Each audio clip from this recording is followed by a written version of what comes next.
po sa inyong lahat.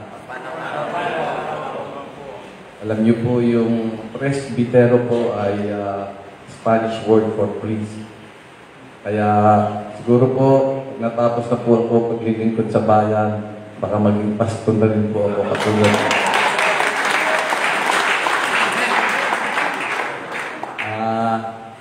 Kami po ay lubhang nagpapasalamat sa inyo, sa MCL, dahil po dito sa inyong blessing and prayer dedication sa lahat po ng newly elected officials para sa termino 2022 to 2025. Tama naman po yun na ang naibigay po sa aming kapangyarihan ay talaga pong galing sa Panginoon.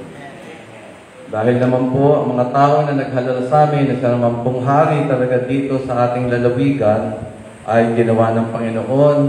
So talaga pong nararapat na sabihin po natin na talaga naman pong ang kapangyarihan namin na gagamitin ngayon ay dapat para sa kabutihan ng lahat ng ating mga boss, ng ating mga kababayan, dahil yan ay tinalaga ng Panginoon. Yan ang gusto ng Panginoon. Kaya importante sa ating mga bagong halal ay yung batas ng Diyos ay susundin. Amen. At siyempre po, nandyan din ang batas ng tao at lahat naman po yan ay ating susundin din. So, salamat po naman talaga sa inyong mga panalangin. Tama naman po si Chairman Alfredo Sulueta na nag-umpisa na po ang pag-unlad ng ating bayan, ng ating lalawigan ng Marinduque at nakikita naman po ang ebidensya. Pero sabi nga po ay ni ating MC, this may be an interesting period, no? Dahil mabuti pa yung alam mo kung ano talaga yung mangyayari. At least napuproject mo kaagad o maaari mong ma-analyze kung ano ang mga solusyon na gagawin. Pero yung kung hindi mo talaga ma-project kung ano yung talagang mangyayari, ay yun ay mas mahirap ayusin. Ano? So kasi baka bigla-bigla ang nangyayari, talagang medyo mas mahirap gawa ng paraan. Although of course, tama naman si Pastor Paul, sinasabi niya, pag may dilim, ay may liwanag. Pag may hirap, may ginhawa. Pag may sakripisyo, may benepisyo. Pag may problema, dinagdagan ko na ho, may pilasto. Gulo sa kampanya ko ginamit ko. Ang sinasabi ko, pag may problema, may solusyon. Dahil ho, kailangan tayong, siyempre, ay alam natin ay makakakuha po tayo ng gabay at ang mga solusyon mula sa Panginoon.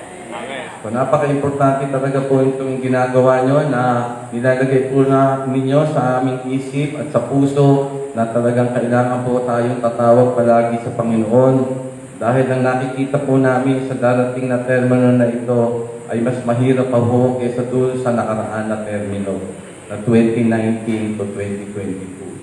At nararamdaman na po natin yan. Yung pandemya ay hindi pa rin tapos. Grabe naman nangyari noong 2020, 2021. At hanggang ngayon ho ay binubuno pa natin yung COVID at hindi pa tapos ang labanan. At sa katotohanan ay tumataas na naman ang infection. Swerte ho tayo, hindi pa ho tayo masyadong apektado dahil hindi pa naman tayo talaga nakakapagbukas ng pintuan sa ating mga turista at ibang mga visitors. But kailangan pa rin ho ang doble ang pag-iingat. So itong termino na ho ay talaga nakikita ho namin na lalong mas mahirap kaysa doon sa nakaraan. So sa ganitong bagay ho ay talaga nagpapasalamat po kami na binibigyan nyo kami ng spiritual support. At kailangan po namin yan dahil talagang pahirap ng pahirap ang mga nangyayari dito, ang buhay ng ating mga kababayan, ay lalong nag-iiba ang sitwasyon, lalong mahirap kung kumita ng pera, nagtataasan lahat ng bilihan dahil sa laban ng Russia at Ukraine, at hindi pa natin alam kung kailan talaga ito matatapos.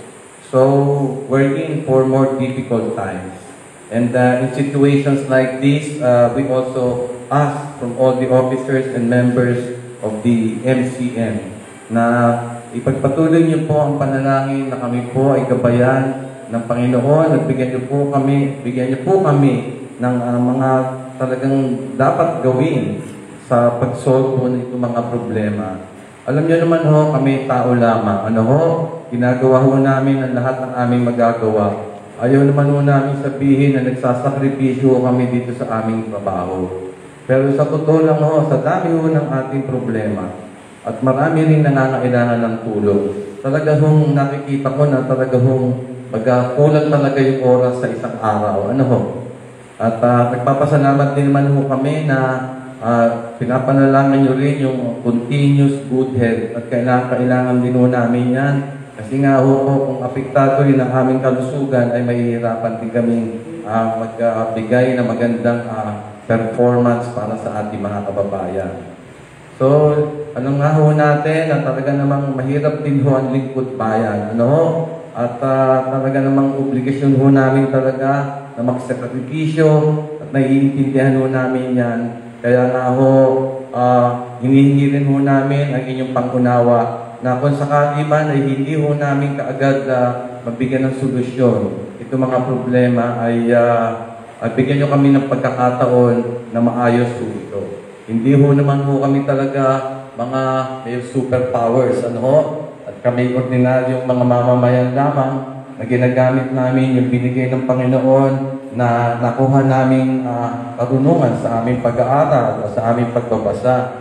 At meron ho talaga mga bagay na hindi ho kaagad na ibibigay at hindi kaagad nagagawa dahil ho siguro sa mga requirements ng gobyerno, dahil ho na sa mga pagkakataon, o dahil ho siguro kulang ho ang ating pondo. Pero ito naman ho, masasabi ho natin sa mga opisyalis ho at mga miyembro ho ng MCM na itong mga lingkod bayan ho ay talagang inaccept ho nila itong responsibility na ito at gagawin ho nila ang lahat na magagawa para po mabigyan ng lunas ang lahat ng mga problema natin at more importantly ho, ang ating quest na para ho mapaunlad natin mabuti ang ating lalawigan. Nag-umpisa na ho ang pag-unlad at patuloy pa ho ang aming pagpapatrabaho para ho talagang umasenso ang ating lalawigan, pero talaga ho marami pang dapat gawin. Marami ho tayong kailangan pa rin financial resources, marami pa rin ho tayong mga proyekto at programa kailangan isagawa para ho talaga tayo ay tuluyang umasenso. Ito ho talaga ay panahon ng paghihirap sa tingin ko. At hindi lang naman ho dito sa lalawigan na ito, tingin ko sa iba't ibang lalawigan, yung 80 other provinces ho, ganyan din ho ang nangyayari. Hindi lang naman ho dito, palagay ko sa ibang parte ng daigdig.